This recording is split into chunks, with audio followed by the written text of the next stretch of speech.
Title of the speech? I don't have the title yet. We're going to have Lindy. Good afternoon, everyone. How's everybody doing today?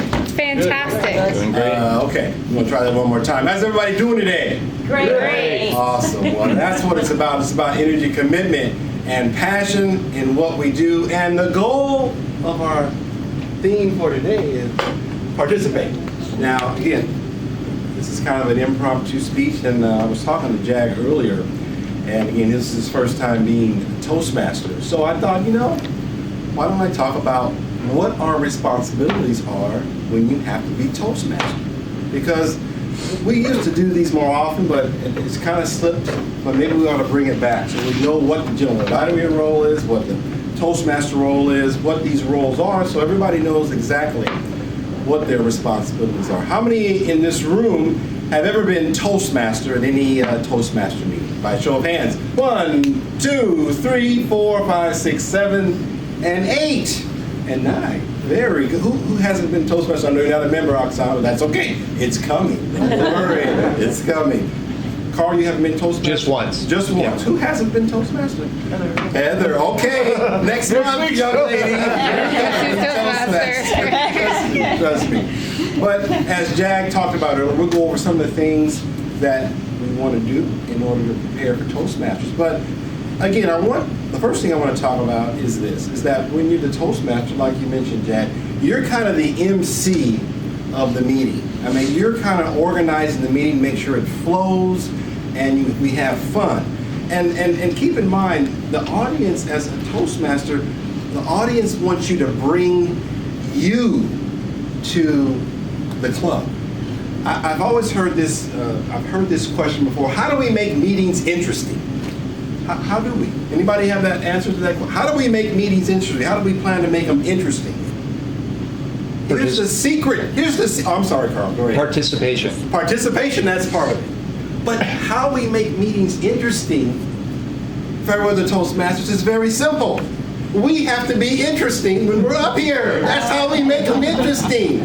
And the goal is to bring more of you and to exaggerate what you're about and your style. That is how we make meetings interesting. It's not about the words, it's about you. It's about you having fun, having energy, and energy is a key. Bringing energy, bringing fun to the meeting. But again, you're kind of the master of ceremonies, making sure everything goes well. So typically, again, usually like the Friday or the Monday before the meeting, the Toastmaster should send out an email to all the members saying, okay, members, here is the agenda for the week. Here are the speakers, here are the general evaluators, here is the table topic person. Please confirm your roles. Okay, and again, we can do that easier now on Easy Speak, but generally we used to do this by email. But that is the goal, to confirm all of your roles as the Toastmaster. Secondly, coming up with the theme. Now, I know sometimes we have the grammarian come up with the theme. I think in the bylaws it says the grammarian comes up with the word. I prefer the Toastmaster to come up with the theme, participate, and believe. Everybody say believe. Believe. One more time, believe. Believe. Bringing your theme and the word of the day. And here's the other item with this. Participation and believe. I think the Toastmaster should bring why he or she thought to bring participate and believe. So give us a little short story on why you brought this. Why, here we go, why it's important to you as a Toastmaster to have this theme. What do you want to share with us about participation and belief? Okay? Come when the meeting is ready to to start our meeting on Wednesdays. One of the other things is a Toastmaster must bring agendas. Print out the new agenda, bring the agenda, make sure it's up to date. Now, keep in mind, things change at the last minute, and be prepared for that. That's really it. Be prepared to switch roles. People may not show.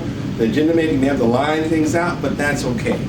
But the main thing is, again, that Monday, making contact with the members and verifying those roles. If they don't make it, that is okay.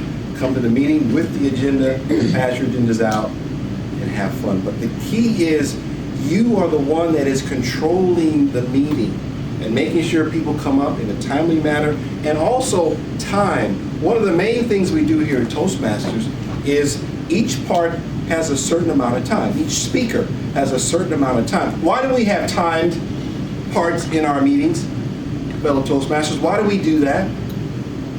Matt? So you're aware of how long you're taking. If you're ever in a position where you're one of 3 speakers or doing an event, it's very important to, I'm going to fill this 10-minute time slot, an 8-minute time slot. I'm going to, respect everybody else and the meeting as a whole. Stick within that, yeah. The goal is to have a structured meeting. So we have 10 minutes here, and 8 minutes here, and 6 minutes here, and 5 minutes here, so we don't go over, because as speakers, one of the things we don't want to do is go over on time. And why don't we want to go over on time?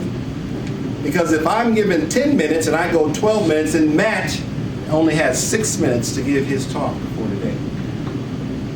So that's really it. So the goal, keep in mind, have a nice theme, bring fun, bring energy, communicate to your members about their roles and positions. And if you get to the meeting and someone doesn't show up, what did you do, Jad? And we had to fill roles. What did you do?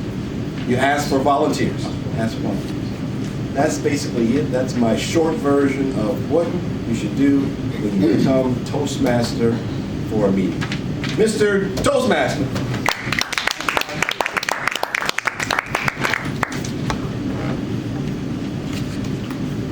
Before we have Heather come over here, I'd like to take 20 to 30 seconds and talk about